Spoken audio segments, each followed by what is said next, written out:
Hi everyone. Okay, so I just wanted to go over quickly the cast on for the cowl, and it's a two-color tubular cast on. So you're going to use both your master color and your contrast color.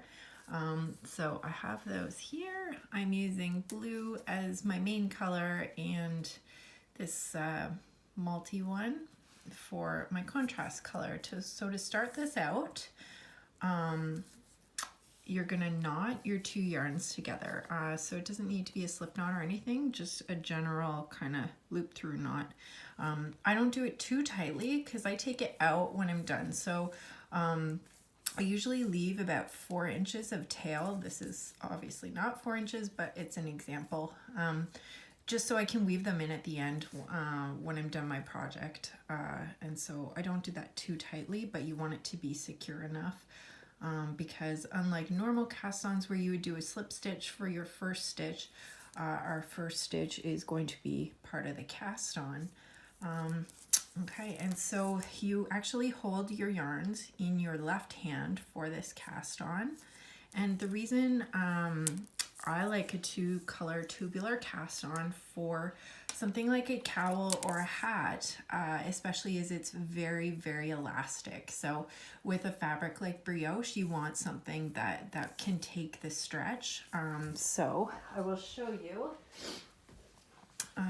what that looks like.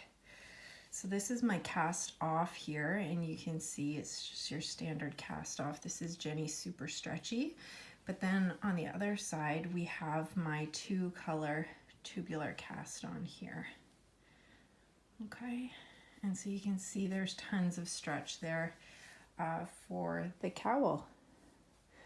And so you're not going to get that kind of skirting in that you normally do either with this bind off or this cast on.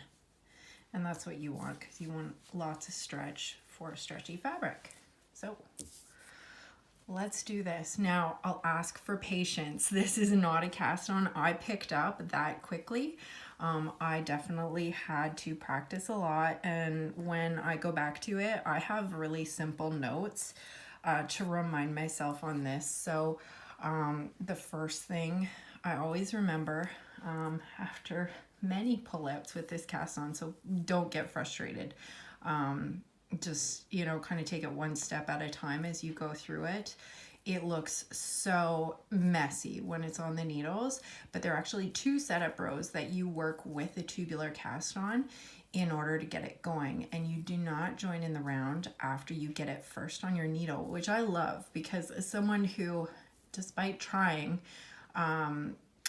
you know, I join in the round a lot for projects, but every once in a while I twist it and have to rip back. When you work 2 flat rows above and beyond your cast on, it is so unlikely that you're going to twist stitches, because it's very easy to see that your stitches are all lined up when you go to join it in the round. Okay, so enough rambling, let's get into this. So my master color, I'm going to place over top of my thumb like this.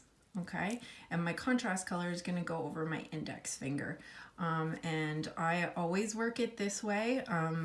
That's just easy for me to remember: master color thumb, contrast color index finger. Okay, and then with this knot, you're going to take your needle and you're just going to place that knot right on top of the needle like so. Okay, and so I always start with a purl on this. So what you want to do is come over top of your contrast color and go under it like that. So again, your knot is on top, just holding it here for now.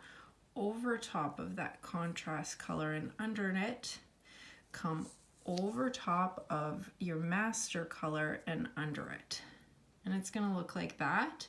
And then what you're going to do is flip it around on your needle. Sorry, like to the front. So I'm going to show you one more time. I'm looking in the camera as I do this, and I should be looking at my hands. So again, over top of the contrast color and around, and then you over top of your master color and around, and then you pull it to the bottom, and you can see that that's essentially a purl stitch.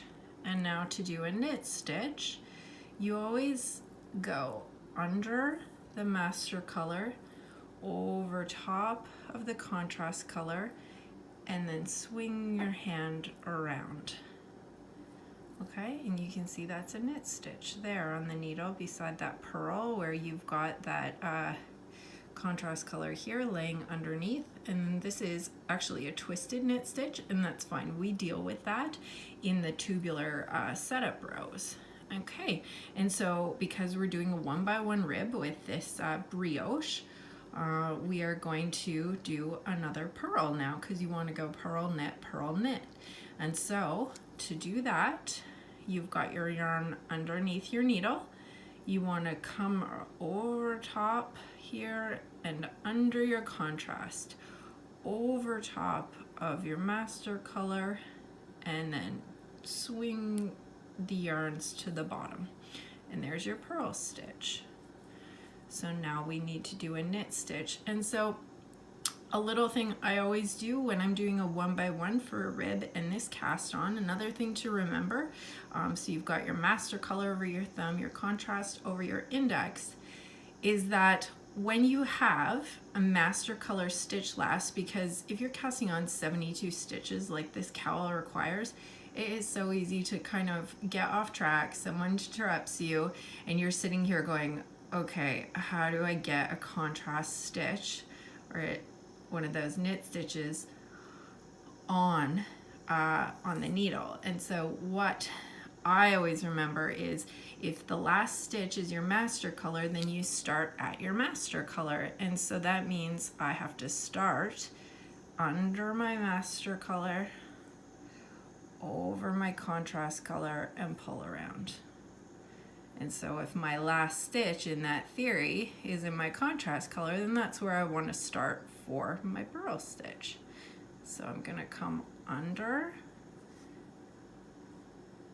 and under and around. And that is a purl stitch. And so then the next one, we need to start at our master color.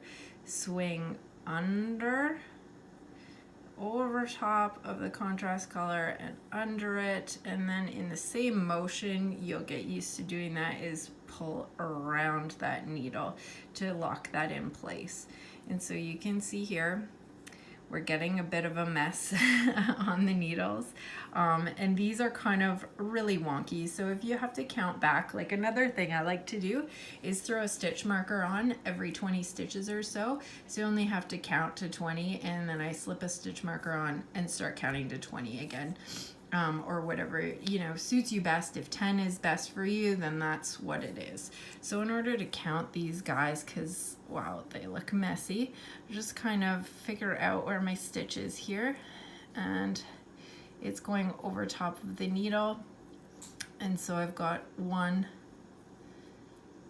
2, 3, 4, 5, 6. So now I had that contrast color, so I know that's where I need to start again. So starting from the top, I'm gonna go over and under, over my master color and under it, and swoop it over the needle. Under my master color, over my contrast color, and around the needle. So you get that stitch. So there's another 2. And that's my contrast color, so that's where I'm going to start, under, over and under, and swoop it down. And you can really get into a rhythm with this. Swoop and swoop. And it's quite easy to pull out. But again, it's easy to get lost too as soon as you're interrupted. So the important things I think to remember are that you just kind of look at your last stitch and then always start with that yarn. And it's always that kind of over, under, and swoop to the bottom. And you can see that I've got the knit and the purl. And there you go. You just keep going in that manner until you've got enough stitches on your needles. And then at the end, before you start the tubular setup rows, you just want to give a twist to the yarn to kind of lock it in place. You know, it's going to slip around and slide, but I just kind of twist the yarn and hold it there. And then this is the lovely mess that we've created on our needles that we kind of have to make sense of. So I'm going to stop it here, and then I'll get into how to work the mess we've just created. And I promise it does make sense. It just doesn't right now. I'll be back.